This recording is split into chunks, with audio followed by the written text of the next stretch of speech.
Hey, what's going on, everybody? My name is Corey, better known as the C-Man, and I want to welcome you to another edition of the C-Man's Cinema. Sit down, please do not mind my eyes as I am driving home from the movies. You're going, C-Man, don't you usually do this like right out? Yes, I do. I usually do it right out of the movie theater. But my phone died. I walked in with 2%, and I went, oh shit. And then I plugged it in, and unfortunately my car charger takes a while to turn the phone back on if the charge is dead. So after 5-10 minutes, I was like, I have to leave. And then I was hoping maybe I'd get lucky and it would turn on, because I really, really want to talk about this movie. And sure enough, it did turn back on. So while I navigate through traffic as I'm almost home, I figured let's talk a little Marvel, little Asgard IPA, if you will. So I can pull up a chair, take a seat. If you don't know what I'm talking about, I don't know if I know what I'm talking about, but we're getting ready to dive in, spoiler-free, on the drive home from the theater, not fresh out the theater. But on the drive home from the theater after seeing Thor, Love, and Thunder. And I gotta tell you, man, I love me some Marvel. And I love me some Taika Waititi. And I really love me some Thor. And once again, I loved the combination of all three. I thoroughly enjoyed Thor, Love, and Thunder. But it's not perfect. It's got some problems. And I'm going to say that most of those problems come from the fact that the movie feels like it's missing things. This is something that people talked about after Doctor Strange and the Multiverse of Madness, and I never really understood it because I was so enamored by the Sam Raimi horror film that we got. And being such a big Sam Raimi guy, I was like, that was amazing. Now, seeing this Thor movie, I think I understand a little bit more the Doctor Strange 2 bit, where it's like this movie feels like it is missing things, and you're diving into two of the greatest Thor comic storylines of all time, man. The Gorr the God Butcher line and the Mighty Thor line, which of course both come to us by way of Jason Aaron. Brilliant writer, and what he did with Thor through those lines was phenomenal. I just reread both. And it's one of those things where I think those characters both deserved more time than they got, and rumor has it, not so much rumor, but Taika Waititi and Chris Hemsworth have confirmed there's a 4-hour Monty Python-esque cut. And I was talking to my friend Crystal, my Comic-Con friend that you guys know, about the movie, because she was also at a 3 o'clock showing, and I was like, I loved it. But it didn't feel like a movie. And all of a sudden, when you add, if there was 2 more hours there, and they were doing this exploratory kind of Monty Python-esque style, I bet you that hits harder, connects better, and really delivers, especially on the emotional impact beats in this story. There are some emotional things that hit, but don't hit quite as hard, because I don't think the characters got as enough time to be fleshed out and developed as I think they deserve. It's one of those things where it's like, I watch a movie like this, and I go, you got a 4-hour cut of something that somebody that Sam Raimi does or Taika Waititi does, and you go, you don't want to let that out, because screens matter, and the amount of screenings that you can have in the course of a movie theater matter, because it's all money driven. Why don't you just split a 4-hour movie up? Give us part 1, part 2. Give us part 1 at the top of July, give us part 2 at the end of August. Double your money. Or what I would really love to some degree is there just to be shows for all these things, right? If you gave me a Mighty Thor show and a Gorr miniseries, and then finish those 2 things with this movie, I bet you it hits better. But I tend to be on the side of the creators when they deliver something that's super long.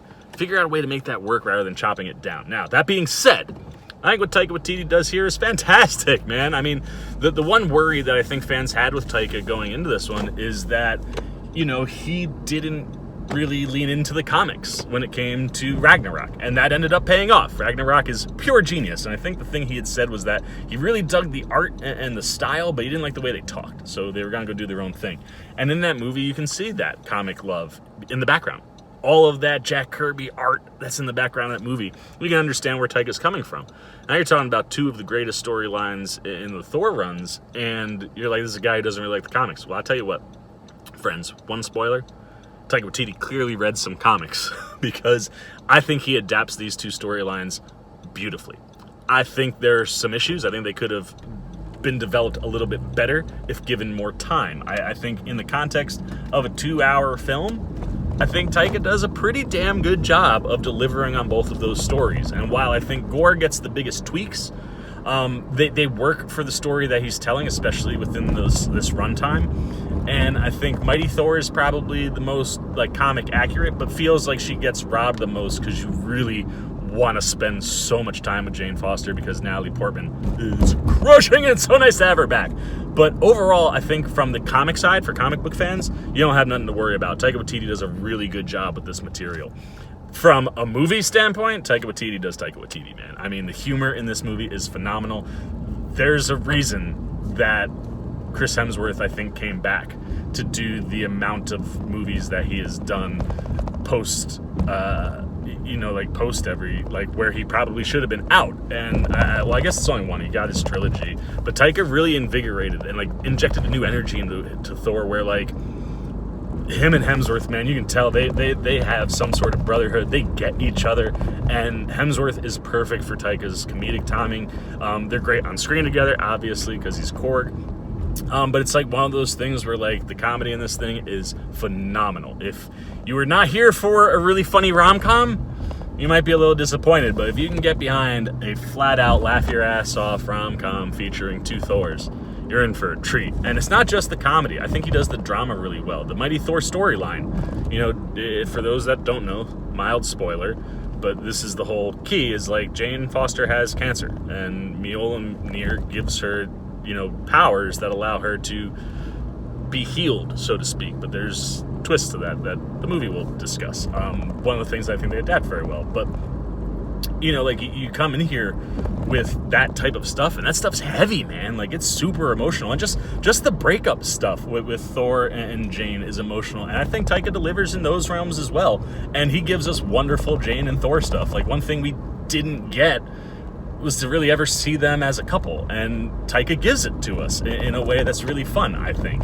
I really love how he handles that stuff. And then Gorr, the God Butcher, is scary AF, man. This movie, again, feels very adult at times, and not like in the humor, but definitely in the horror. Like, I was really cool. The thing that's interesting with Gorr is his necro sword is, if I understand this right, I get confused with this sometimes with the comics. It's like a symbiote, and that they don't exist in the MCU yet. So I was really intrigued to see how he would adapt that stuff around Gorr. And honest to God, I think he does a brilliant job. And the visuals, to not do the things that like you see in the comics, but do something that's adapted from it, wonderful. And overall, I think the visuals in the movie are really strong. There are some green screeny moments because we're in some very fictitious places, but overall I think the visual effects are phenomenal and the action is great. I had so much fun. The tee-up action, the finale sequence is amazing, and like I said, it's all about the third act of this movie, where all of that stuff comes together and really hits, where you're like, yes, this is what I love. And now, this movie is not all about Taika Waititi. Chris Hemsworth has a lot to do here. This is a Thor movie, and we get a lot of Chris Hemsworth Thor. And I made a wrong turn, so now I'm turning around. But yeah, what we get from Hemsworth is what you expect and you come to love. His charm, his charisma, his comedic timing, and his raw Thorness. This is the biggest Thor we've ever had, because he was filming Hulk Hogan right after. So he was prepping for that. So he's huge. And he leans into those things and plays with those things great. One issue for me, he gets a little classic Thor, so to speak. But that stuff, I think, plays out. Where it's a little erratic in the first couple acts, you're like, oh man, I thought we had gotten a different version of this guy. And it felt like we backpedaled, but let it play out. And it plays out really, really well. So obviously, I love Hemsworth here. He's phenomenal. Bringing back Natalie Portman as Jane Foster, also absolutely wonderful. She crushes it. She brings the emotion. She brings the fun. Seeing Natalie Portman get to play a superhero was one of my favorite things about this movie. I had such a fun time just watching her have fun. And the way that Jane leans into being a superhero, there's superhero things around the character that Natalie crushes and plays so well as Jane. But what she brings, all the stuff with the cancer and how she becomes Mighty Thor, all that stuff really worked for me. I wanted to spend more time with her. And I felt the same way about Gorr the God Butcher, who Christian Bale might be having the most fun out of everybody in this freaking movie, man. He is downright scary. Those fangs are terrifying, and you could tell they definitely impacted his speech and how he had to talk. But I think that added to the character that he ended up developing, and his take on Gorr is scary, man, but he's also funny. I think I said, he had mentioned in an interview that, he knew how dark it was, and the darkness of the character, you know, was intriguing. But what was more intriguing is in the context of a rom-com, finding the humor of Gorr. And there is some dark humor with Gorr that really works, man. And everything that he does is just great. His delivery, his look, his feel, how he stacks up against Thor. Like, you're scared, where it's like when things are going down, you're like, I believe that this guy's doing that thing. And like I said, visually around Gorr, while he looks different, he would have looked too much like Voldemort. So I understand what they did, but they do find some cool things with shadows that kind of create the illusion of that look, which I thought was really cool. And then what they do, the twist on the adaptation to his powers and what he does with the Necrosword, excellent stuff. Tessa Thompson back, always phenomenal. I could have used more Valkyrie this time around. I felt like she maybe got a little shortchanged, but she's brilliant. There's some LGBTQ stuff there as we lean more into her relationships. And another character that I didn't see coming, which I was like, oh, that's really awesome. And they have a conversation in the movie that's just so genuine and natural. And it's the thing that I love that Marvel's doing. Like in the America Chavez stuff with her parents was great. This conversation that Valkyrie has, really wonderful. And it's just that, it's that natural, like, yeah, this is the way things are, man. That's how it should be. And I love that Marvel keeps doing that stuff. And while I would have loved more time with Tessa and Valkyrie, what we get and what they've done with the character, I really, really enjoyed. Korg and Meek, they back, they're doing things, always hysterical. I love Taika Waititi. I'm so glad that he exists. The Guardians, they're fun. It's cameo-esque, which I was kind of expecting. But what we get with them, certainly fun, and they mesh with Thor, and it's like one of those things where like a little mini show with them bopping around doing adventures, or just like a montage of more of the adventures that we didn't see, would have been so much fun with them, because you could tell they definitely had a blast on set. But they were fine. In a movie that's got this much stuff packed into it, I get why we get what we get with the Guardians, but that stuff was cool. All the gods, I mean, we got Russell Crowe out there, the stuff they do with them, neat stuff. Russell Crowe's a lot of fun. All the background characters that pop up, there are some small roles that have very important things to do that are really cool. One group that gets some cool stuff in the movie, I was like, there's a whole audience of people that are gonna freak out when they see this one sequence toward the finale. It's so freaking dope, and like, I was just like, the kid in me was very, very happy. So all that stuff, man, is really cool. So like I said, I think the story feels not as fleshed out as it should be. But overall, like, I think it really nails all of the stuff that it's gonna do. So let's get the Sea Maniacs up, man. Like I said, I think a cut down runtime hurts this one, where it feels the erratic nature of the first two acts doesn't land, I think, the way they want it to, which if you give me 4 hours and you're kind of in, like I said, that Monty Python lane, those first two acts really could have hit home harder and better than they do.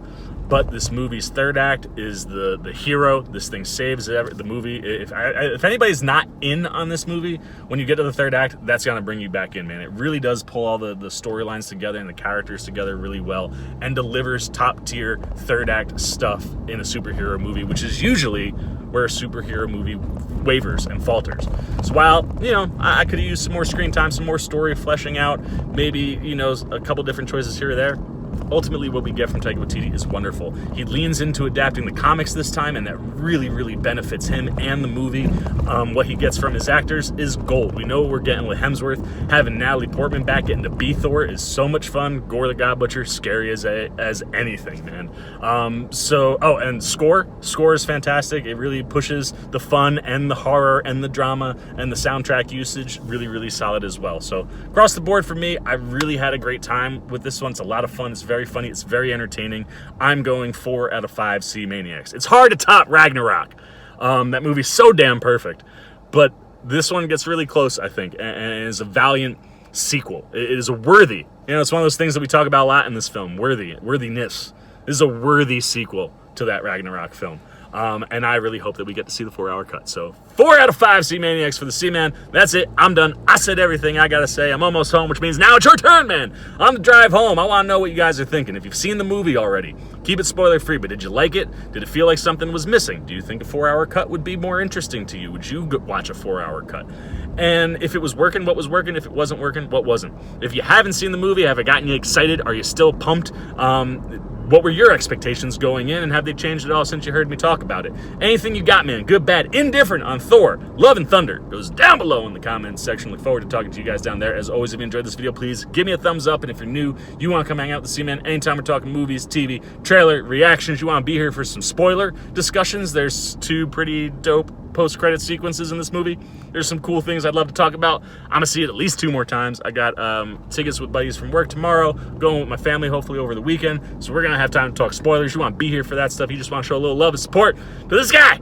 Well, hey, all you gotta do is join C-Maniac Nation. Super simple. Jump over there, hit the subscribe button, hit that little bell if you want those alerts, and until next time, but the C-Man Cinema Sit Down, driving home from the movies. I've been the C-Man. I'm signing off. Peace! Oh, hey, what's going on? You must be sticking around because you're looking for more content featuring this guy. Well, guess what? You're in the right place. You can check out more videos right here and right here. And if you have and you want to come join that C-Maniac Nation, you can hit that subscribe right over there.